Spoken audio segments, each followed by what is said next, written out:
Eta zergatik ez ni? Zergatik zu zer? Zergatik ez izendatu ni buruzagi? Ni baino indartsuago? Noski.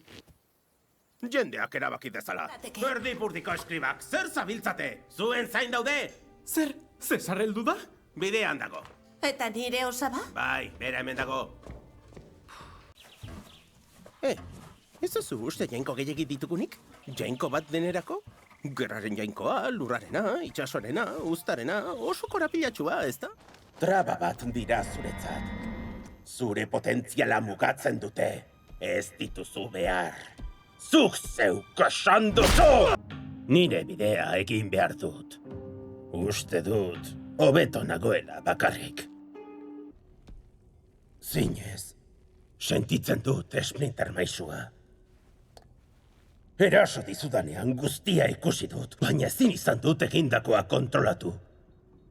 Mesedez, barkaidazu. Gudariok! Traidore zareten ez zuenak egin du, baina aske izateko aukera emango dizuet batalla loriatxua dela bide! Krillin! Ia harrapatu zaitu! Vegetak Freezerrentzat egin zuen lan aspaldi, ezta? Freezer haina altxu ikusita, behar bada haren alde jartzea erabaki du. Hala espero dut. Ez dut uste zure laguna horretaz ari zenik, baina tira. Nora joan da? Eta orain! Gora! Hene, beti kontu bera. Nire aurpegia hain beldurgarria da benetan? Ez, eta froga gisa, esnaktarron agur sakratua eskainiko dizuegu. Na, na, na, agur! Naturaz gaindiko ura azkenean, aurrerantzean unibertsoan eurea izango da.